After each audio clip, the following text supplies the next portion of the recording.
أعوذ بالله من الشيطان الرجيم. براءة من الله ورسوله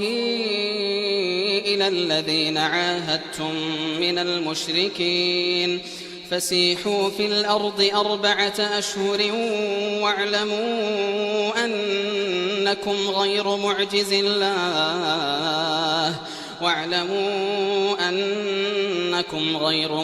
الله وأن الله مخزي الكافرين. وأذان من الله ورسوله إلى الناس يوم الحج الأكبر أن الله بريء من المشركين ورسوله فإن تبتم فهو خير لكم وإن توليتم فاعلموا أنكم غير معجز الله وبشر الذين كفروا بعذاب أليم. إلا الذين عاهدتم من المشركين ثم لم ينقصوكم شيئا ولم يظاهروا عليكم أحدا فأتموا إليهم عهدهم إلى مدتهم إن الله يحب المتقين. فإذا سلخ الأشهر الحرم فاقتلوا المشركين حيث وجدتموهم وخذوهم واحصروهم واقعدوا لهم كل مرصد فإن تابوا وأقاموا الصلاة وآتوا الزكاة فخلوا سبيلهم إن الله غفور رحيم. وإن أحد من المشركين استجارك فأجره حتى يسمع كلام الله ثم أبلغه مأمنه ذلك بأنهم قوم لا يعلمون. كيف يكون للمشركين عهد عند الله وعند رسوله إلا الذين عاهدتم عند المسجد الحرام فما استقاموا لكم فاستقيموا لهم إن الله يحب المتقين. كيف وإن يظهروا عليكم لا يرقبوا فيكم إلا ولا ذمة يرضونكم بأفواههم وتأبى قلوبهم. كيف وإن يظهروا عليكم لا يرقبوا فيكم إلا ولا ذمة يرضونكم بأفواههم وتأبى قلوبهم وأكثرهم فاسقون. اشتروا بآيات الله ثمنا قليلا فصدوا عن سبيله إنهم ساء ما كانوا يعملون. لا يرقبون في مؤمن إلا ولا ذمة وأولئك هم المعتدون. فإن تابوا وأقاموا الصلاة وآتوا الزكاة فإخوانكم في الدين ونفصل الآيات لقوم يعلمون. وإن نكثوا أيمانهم من بعد عهدهم وطعنوا في دينكم فقاتلوا أئمة الكفر إنهم لا أيمان لهم لعلهم ينتهون. ألا تقاتلون قوما نكثوا أيمانهم وهموا بإخراج الرسول وهم بدأوكم أول مرة أتخشونهم فالله أحق أن تخشوه إن كنتم مؤمنين. قاتلوهم يعذبهم الله بأيديكم ويخزهم وينصركم عليهم ويشف صدور قوم مؤمنين ويذهب غيظ قلوبهم ويتوب الله على من يشاء والله عليم حكيم. أم حسبتم أن تتركوا ولما يعلم الله الذين جاهدوا منكم ولم يتخذوا من دون الله ولا رسوله ولا المؤمنين وليجة والله خبير بما تعملون. ما كان للمشركين أن يعمروا مساجد الله شاهدين على أنفسهم بالكفر أولئك حبطت أعمالهم وفي النار هم خالدون. إنما يعمر مساجد الله من آمن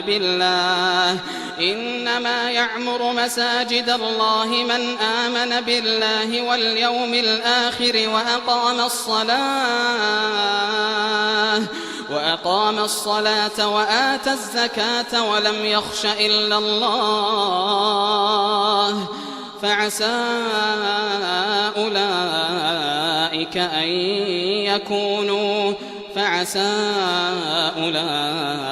أن يكونوا من المهتدين. أجعلتم سقاية الحاج وعمارة المسجد الحرام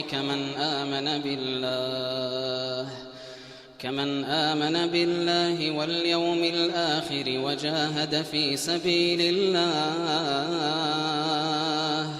لا يستوون عند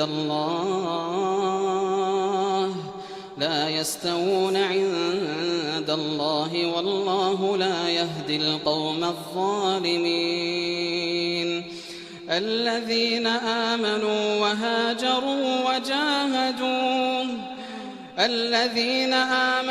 وهاجروا وجاهدوا في سبيل الله بأموالهم وأنفسهم أعظم درجة عند الله وأولئك هم الفائزون.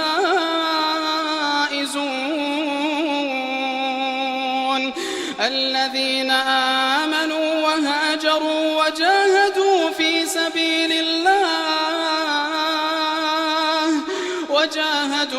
سبيل الله بأموالهم وأنفسهم أعظم درجة عند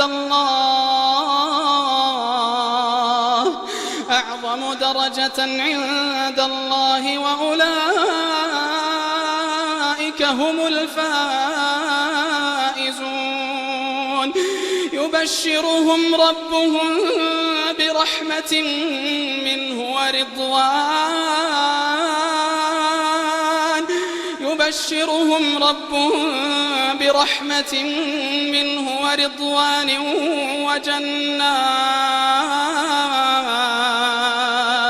وجنات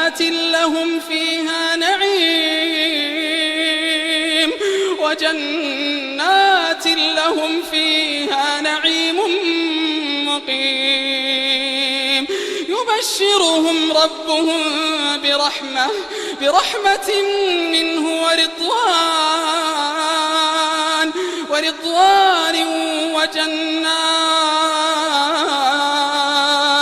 وجنات لهم فيها نعيم مقيم خالدين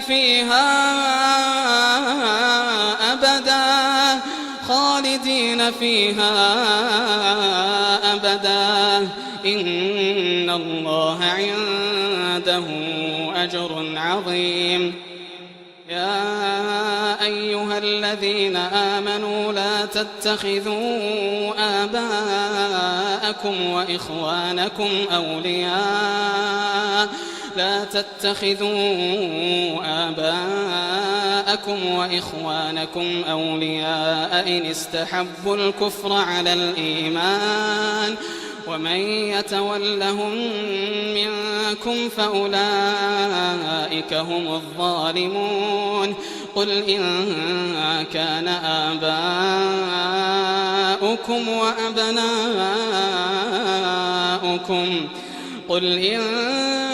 كان آباؤكم وأبناؤكم وإخوانكم وأزواجكم وعشيرتكم وأموال اقترفتموها وتجارة تخشون كسادها ومساكن ترضونها أحب إليكم من الله ورسوله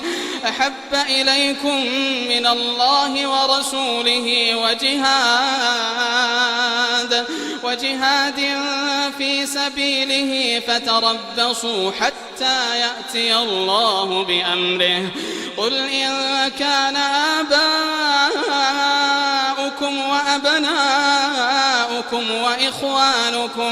وإخوانكم وأزواجكم وعشيرتكم وأموال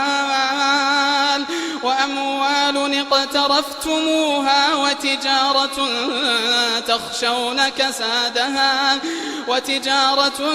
تخشون كسادها ومساكن ترضونها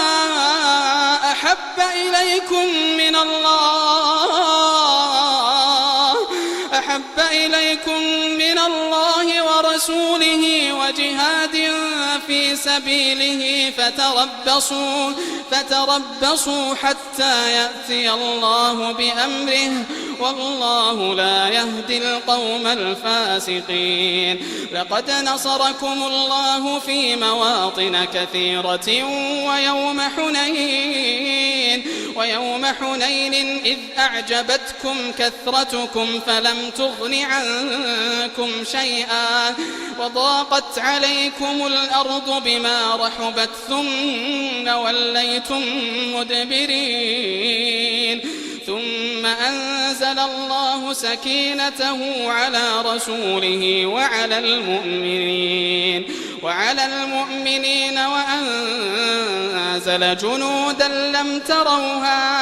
وأنزل جنودا لم تروها وعذب الذين كفروا وذلك جزاء الكافرين ثم يتوب الله من بعد ذلك على من يشاء والله غفور رحيم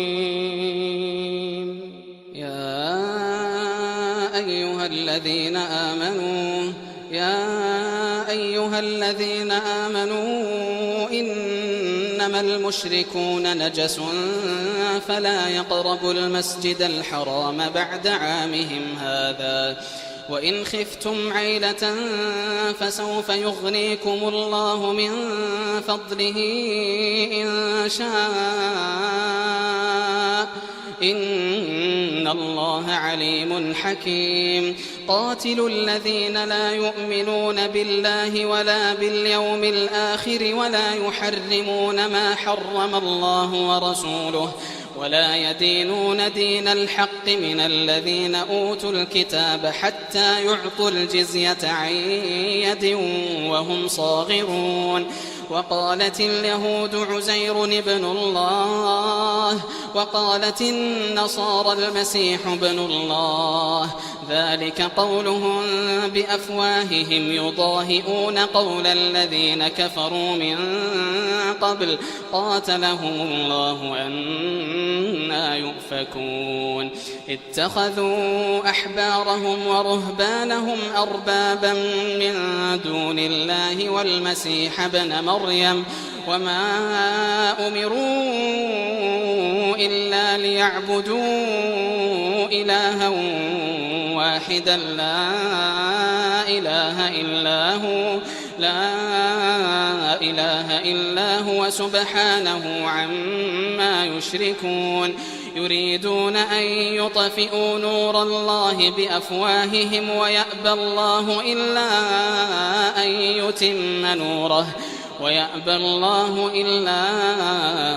أن يتم نوره ولو كره الكافرون هو الذي أرسل رسوله بالهدى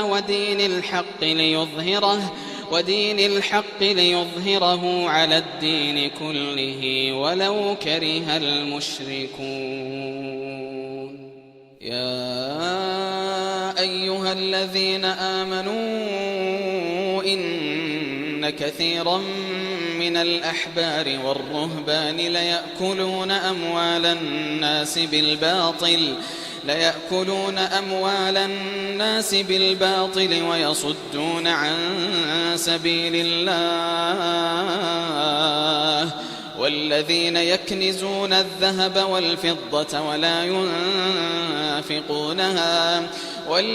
يكنزون الذهب والفضة ولا ينفقونها في سبيل الله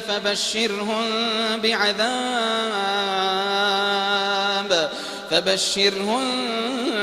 بعذاب أليم يوم يحمى عليها في نار جهنم فتكوى بها جباههم وجنوبهم وظهورهم هذا ما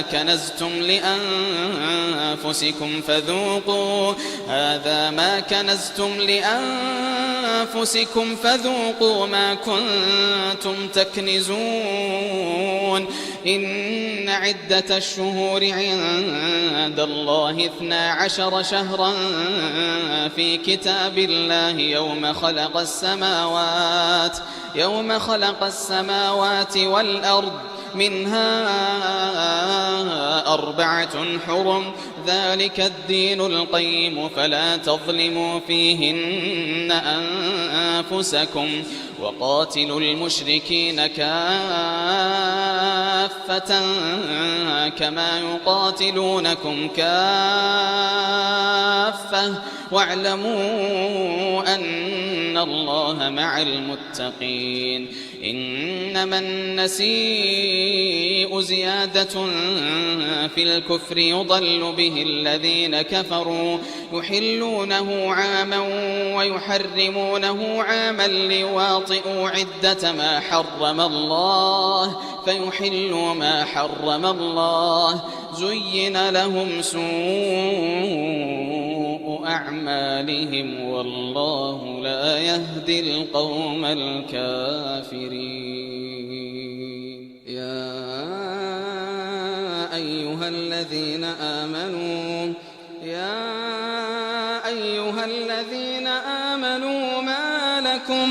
ما لكم إذا قيل لكم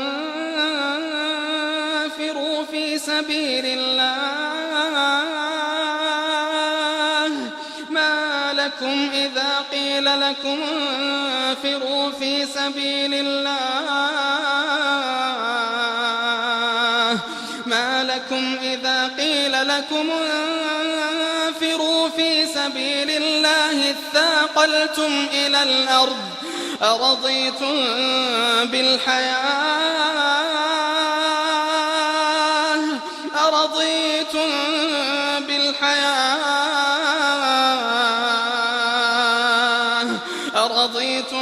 بالحياة الدنيا من الآخرة فما متاع الحياة الدنيا في الآخرة إلا قليل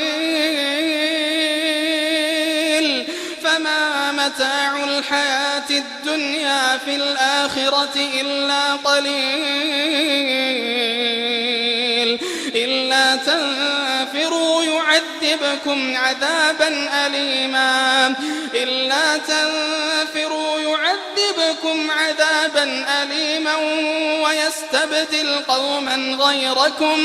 ويستبدل قوما غيركم ولا تضروه شيئا والله على كل شيء قدير إلا تنصروه فقد نصره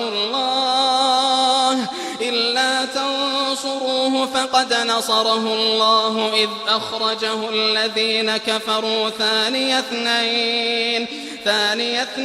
إذ هما في الغار إذ يقول لصاحبه لا تحزن إن الله معنا فأنزل الله سكينته عليه وأيده بجنود لم تروها وجعل كلمة الذين كفروا السفلى وكلمة الله هي العليا والله عزيز حكيم انفروا خفافا وثقالا وجاهدوا بأموالكم وأنفسكم في سبيل الله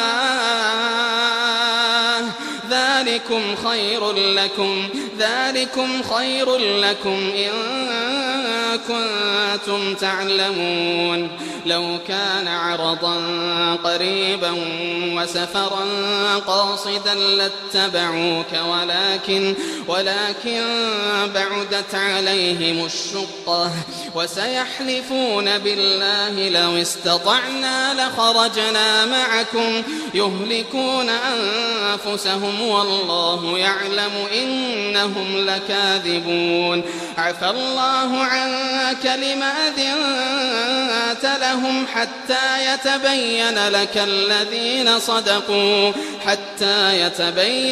الذين صدقوا وتعلم الكاذبين لا يستأذنك الذين يؤمنون بالله واليوم الآخر أن يجاهدوا بأموالهم وأنفسهم والله عليم بالمتقين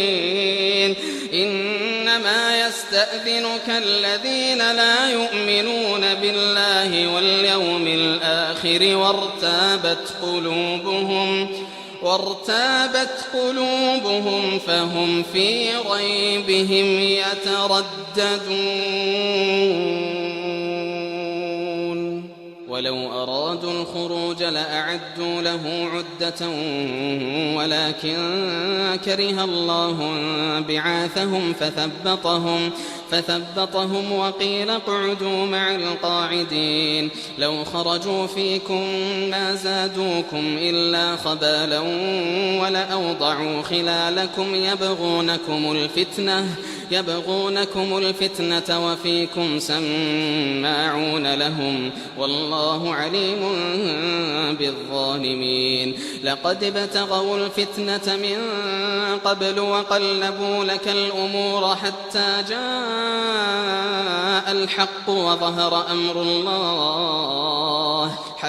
جاء الحق وظهر أمر الله وهم كارهون ومنهم من يقول ائذن لي ولا تفتني ألا في الفتنة سقطوا وإن جهنم لمحيطة بالكافرين إن تصبك حسنة تسؤهم وإن تصبك مصيبة يقولوا قد أخذنا أمرنا من قبل ويتولوا وهم فرحون قل لن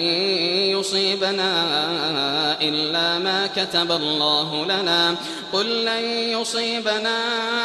إلا ما كتب الله لنا هو مولانا وعلى الله فليتوكل المؤمنون قل هل تربصون بنا إلا إحدى الحسنيين ونحن نتربص بكم أن يصيبكم الله بعذاب من عنده أو بأيدينا فتربصوا إنا معكم متربصون قل أنفقوا طوعا أو كرها لن يتقبل منكم إنكم كنتم قوما فاسقين وما منعهم أن تقبل منهم نفقاتهم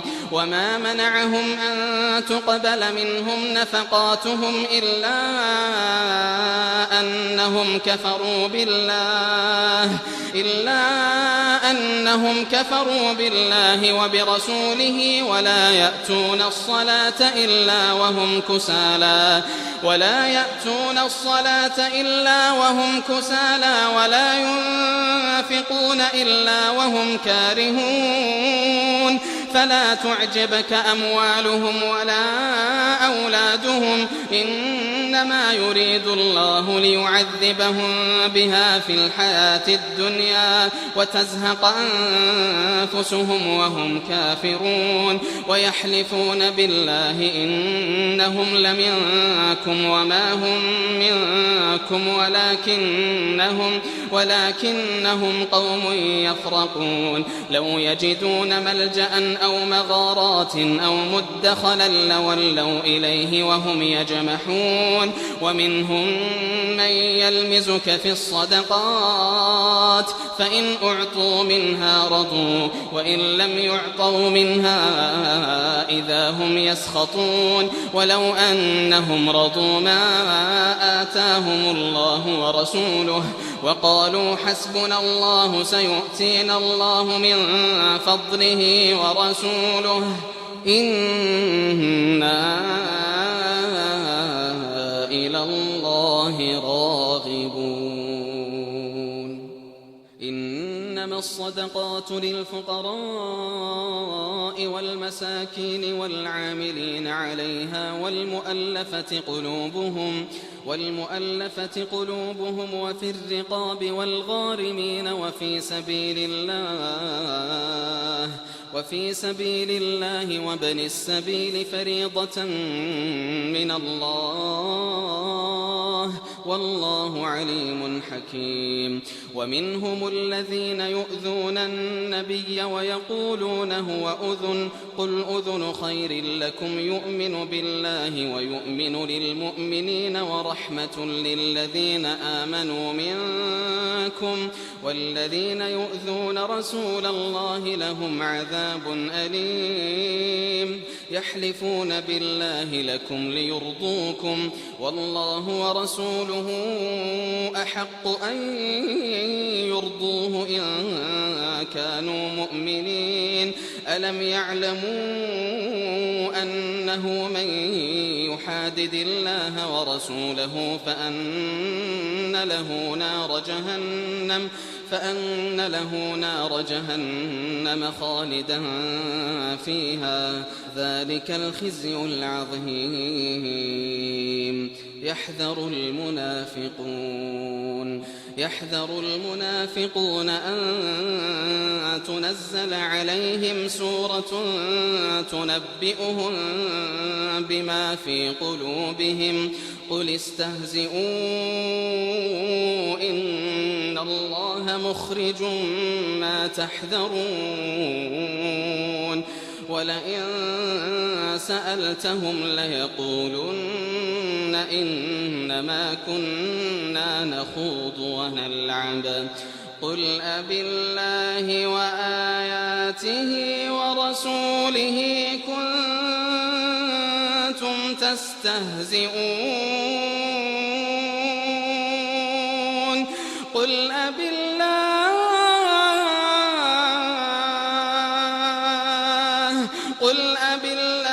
وآياته ورسوله كنتم تستهزئون لا تعتذروا قد كفرتم بعد إيمانكم إن نعف عن طائفة منكم نعذب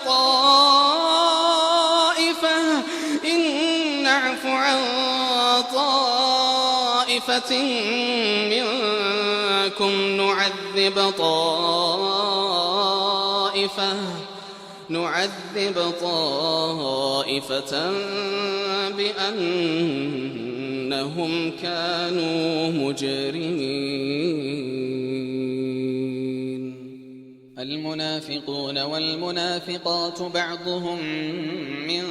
بعض يأمرون بالمنكر وينهون عن المعروف ويقبضون أيديهم نسوا الله فنسيهم إن المنافقين هم الفاسقون. وعد الله المنافقين والمنافقات والكفار نار جهنم خالدين فيها هي حسبهم ولعنهم الله ولهم عذاب مقيم. كالذين من قبلكم كانوا أشد منكم قوة وأكثر أموالا وأولادا فاستمتعوا بخلاقهم فاستمتعتم بخلاقكم كما استمتع الذين من قبلكم بخلاقهم وخضتم كالذي خاضوا أولئك حبطت أعمالهم في الدنيا والآخرة وأولئك هم الخاسرون. ألم يأتهم نبأ الذين من قبلهم قوم نوح وعاد وثمود وقوم إبراهيم وأصحاب مدين والمؤتفكات أتتهم رسلهم بالبينات فما كان الله ليظلمهم ولكن كانوا أنفسهم يظلمون. والمؤمنون والمؤمنات بعضهم أولياء بعض يأمرون بالمعروف وينهون عن المنكر ويقيمون الصلاة ويؤتون الزكاة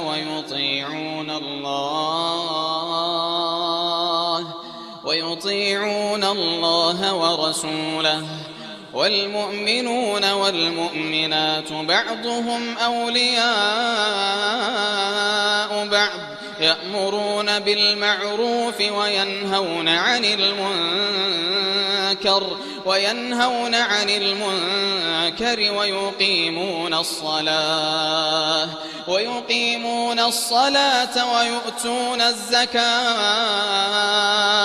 ويؤتون الزكاة ويطيعون الله ورسوله أولئك سيرحمهم الله إن الله عزيز حكيم. وعد الله المؤمنين والمؤمنات جنات تجري من تحتها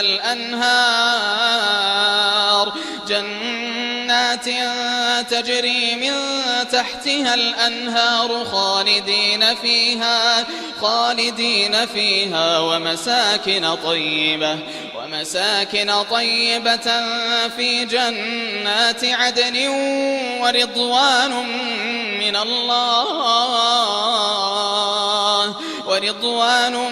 من الله أكبر ذلك هو الفوز العظيم. يا أيها النبي جاهد الكفار والمنافقين واغلظ عليهم ومأواهم جهنم وبئس المصير. يحلفون بالله ما قالوا ولقد قالوا كلمة الكفر وكفروا بعد إسلامهم وهموا بما لم ينالوا وما نقموا إلا أن أغناهم الله ورسوله من فضله فإن يتوبوا يك خيرا لهم وإن يتولوا يعذبهم الله عذابا أليما في الدنيا والآخرة وما لهم في الأرض من ولي ولا نصير. ومنهم من عاهد الله لئن آتانا من فضله لنصدقن ولنكونن من الصالحين فلما آتاهم من فضله بخلوا به وتولوا وهم معرضون فأعقبهم نفاقا في قلوبهم إلى يوم يلقونه بما أخلفوا الله ما وعدوه وبما كانوا يكذبون ألم يعلموا أن الله يعلم سرهم ونجواهم وأن الله علام الغيوب الذين يلمزون المطوعين من المؤمنين في الصدقات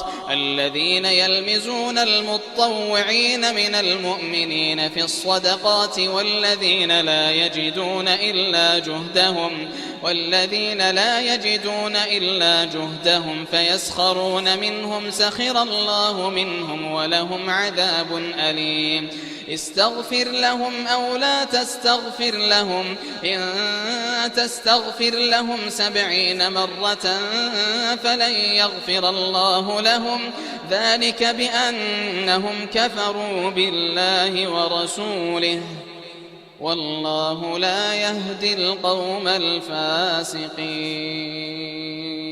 فرح المخلفون بمقعدهم خلاف رسول الله وكرهوا أن يجاهدوا بأموالهم وأنفسهم في سبيل الله وقالوا لا تنفروا في الحر قل نار جهنم أشد حرا لو كانوا يفقهون فليضحكوا قليلا وليبكوا كثيرا جزاء بما كانوا يكسبون فإن رجعك الله إلى طائفة منهم فاستأذنوك للخروج فقل لن تخرجوا معي أبدا ولن تقاتلوا معي عدوا إنكم رضيتم بالقعود أول مرة فاقعدوا مع الخالفين ولا تصل على أحد منهم مات أبدا ولا تقم على قبره إنهم كفروا بالله ورسوله وماتوا وهم فاسقون ولا تعجبك أموالهم وأولادهم إنما يريد الله أن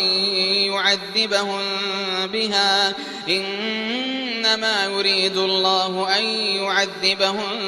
بها في الدنيا وتزهق أنفسهم وهم كافرون وإذا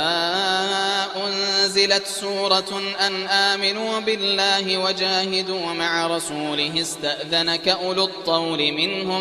استأذنك أولو الطول منهم وقالوا ذرنا نكن مع القاعدين رضوا بأن يكونوا مع الخوالف وطبع على قلوبهم فهم لا يفقهون لكن الرسول والذين آمنوا معه جاهدوا بأموالهم وأنفسهم وأولئك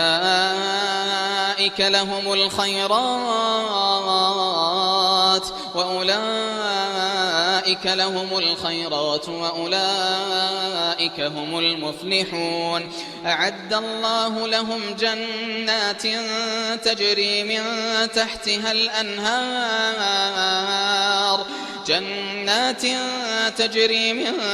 تحتها الأنهار خالدين فيها ذلك الفوز العظيم وجاء المعذرون من الأعراب ليؤذن لهم وقعد الذين كذبوا الله ورسوله سيصيب الذين كفروا منهم عذاب أليم ليس على الضعفاء ولا على المرضى ولا على الذين لا يجدون ما ينفقون حرج ولا على الذين لا يجدون ما ينفقون حرج إذا نصحوا لله ورسوله ما على المحسنين من سبيل والله غفور رحيم. ولا على الذين إذا ما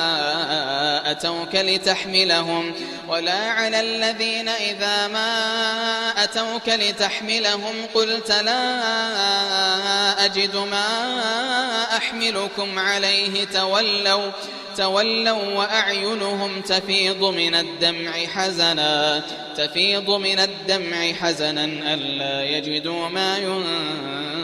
ينفقون. إنما السبيل على الذين يستأذنونك وهم أغنياء رضوا بأن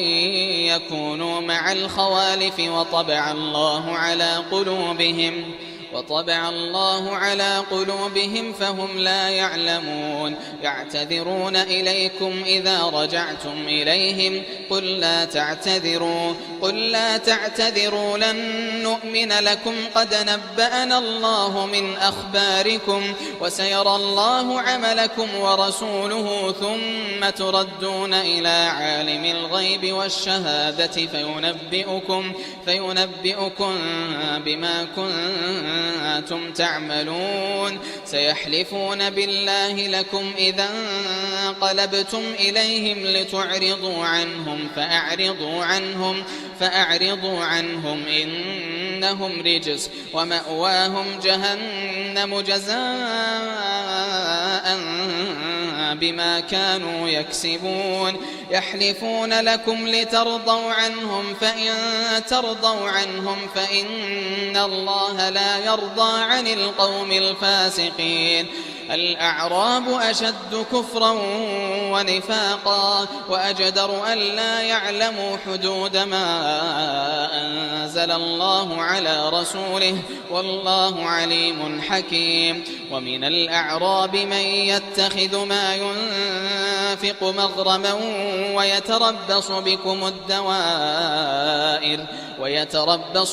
الدوائر عليهم دائرة السوء والله سميع عليم. ومن الأعراب من يؤمن بالله واليوم الآخر ويتخذ ما ينفق قربات عند الله وصلوات الرسول ألا إنها قربة لهم سيدخلهم الله في رحمته إن الله غفور رحيم. والسابقون الأولون من المهاجرين والأنصار والذين اتبعوهم بإحسان رضي الله عنهم ورضوا عنه وأعد لهم جنات تجري تحتها الأنهار خالدين فيها أبدا ذلك الفوز العظيم. وممن حولكم من الأعراب منافقون ومن أهل المدينة مردوا على النفاق لا تعلمهم نحن نعلمهم سنعذبهم مرتين ثم يردون إلى عذاب عظيم. وآخرون اعترفوا بذنوبهم خلطوا عملا صالحا وآخر سيئا عسى الله أن يتوب عليهم إن الله غفور رحيم. خذ من أموالهم صدقة تطهرهم وتزكيهم بها وصل عليهم إن صلاتك سكن لهم والله سميع عليم. ألم يعلموا أن الله هو يقبل التوبة عن عباده ويأخذ الصدقات وأن الله هو التواب الرحيم. وقل اعملوا فسيرى الله عملكم ورسوله والمؤمنون وستردون إلى عالم الغيب والشهادة فينبئكم بما كنتم تعملون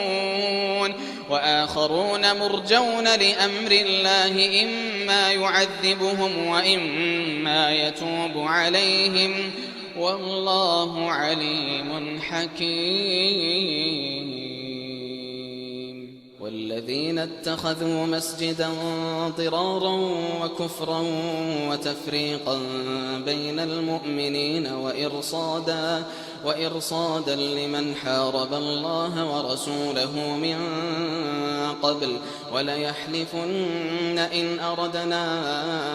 إلا الحسنى والله يشهد إنهم لكاذبون. لا تقم فيه أبدا لمسجد أسس على التقوى من أول يوم أحق أن تقوم فيه رجال يحبون أن يتطهروا والله يحب المطهرين. أفمن أسس بنيانه على تقوى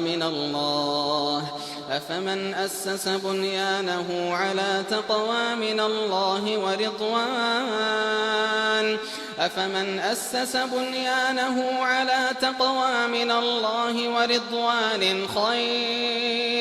خير أم من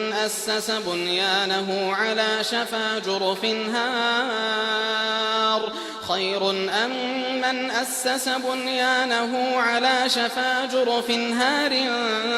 فانهار به في نار جهنم والله لا يهدي القوم الظالمين. لا يزال بنيانهم الذي بنوا ريبة في قلوبهم إلا أن تقطع قلوبهم والله عليم حكيم. إن الله اشترى من المؤمنين أنفسهم وأموالهم بأن لهم الجنة يقاتلون في سبيل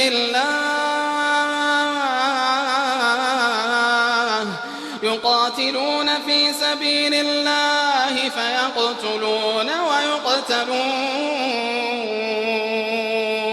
إن الله اشترى من المؤمنين أنفسهم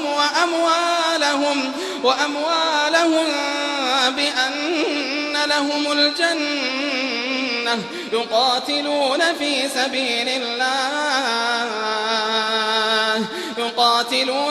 سبيل الله فيقتلون ويقتلون وعدا عليه حقا في التوراة والإنجيل والقرآن ومن أوفى بعهده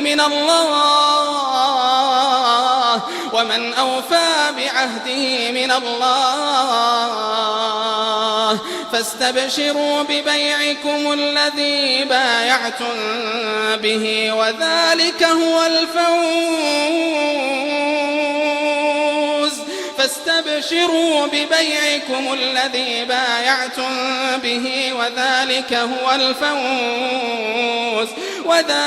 هو الفوز العظيم. التائبون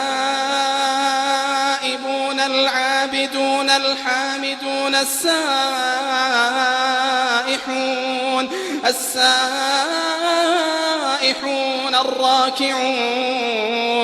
الراكعون الساجدون الآمرون بالمعروف والناهون عن المنكر والحافظون لحدود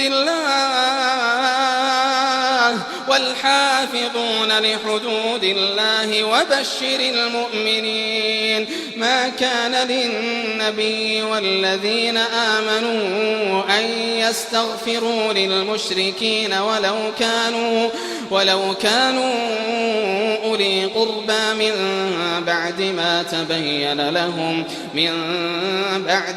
تبين لهم أنهم أصحاب الجحيم. وما كان استغفار إبراهيم لأبيه إلا عن موعدة وعدها إياه فلما تبين له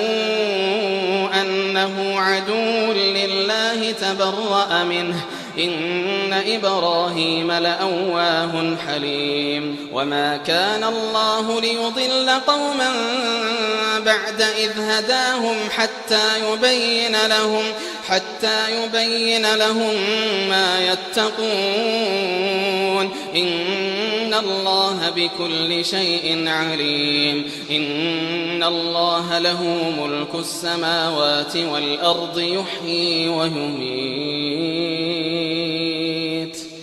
يحيي ويميت وما لكم من دون الله من ولي ولا نصير. لقد تاب الله على النبي والمهاجرين والأنصار الذين اتبعوه في ساعة العسرة من بعد ما كاد يزيغ قلوب فريق منهم ثم تاب عليهم إنه بهم رءوف رحيم. وعلى الثلاثة الذين خلفوا حتى إذا ضاقت عليهم الأرض بما رحبت وضاقت عليهم أنفسهم وظنوا أن لا ملجأ من الله إلا إليه ثم تاب عليهم ليتوبوا إن الله هو التواب الرحيم. يا أيها الذين آمنوا اتقوا الله وكونوا مع الصادقين. ما كان لأهل المدينة ومن حولهم من الأعراب أن يتخلفوا عن رسول الله ولا يرغبوا بأنفسهم عن نفسه ذلك بأنهم لا يصيبهم ظمأ ولا نصب ولا مخمصة في سبيل الله ولا يطؤون موطئا يغيظ الكفار ولا ينالون من عدو نيلا إلا كتب لهم به عمل صالح إن الله لا يضيع أجر المحسنين. ولا ينفقون نفقة صغيرة ولا كبيرة ولا يقطعون واديا إلا كتب لهم ليجزيهم الله أحسن ما كانوا يعملون. وما كان المؤمنون لينفروا كافة فلولا نفر من كل فرقة منهم طائفة ليتفقهوا في الدين ولينذروا قومهم إذا رجعوا إليهم لعلهم يحذرون. يا أيها الذين آمنوا قاتلوا الذين يلونكم من الكفار وليجدوا فيكم غلظة واعلموا أن الله مع المتقين. وإذا ما أنزلت سورة فمنهم من يقول أيكم زادته هذه إيمانا فأما الذين آمنوا فزادتهم إيمانا وهم يستبشرون وأما الذين في قلوبهم مرض فزادتهم رجسا إلى رجسهم وماتوا وهم كافرون. أولا يرون أنهم يفتنون في كل عام مرة أو مرتين ثم لا يتوبون ولا هم يذكرون. وإذا ما أنزلت سورة نظر بعضهم إلى بعض هل يراكم من أحد ثم انصرفوا صرف الله قلوبهم بأنهم قوم لا يفقهون لقد جاءكم رسول من أنفسكم عزيز عليه ما عنتم حريص عليكم بالمؤمنين رؤوف رحيم فإن تولوا فقل حسبي الله لا إله إلا هو عليه توكلت وهو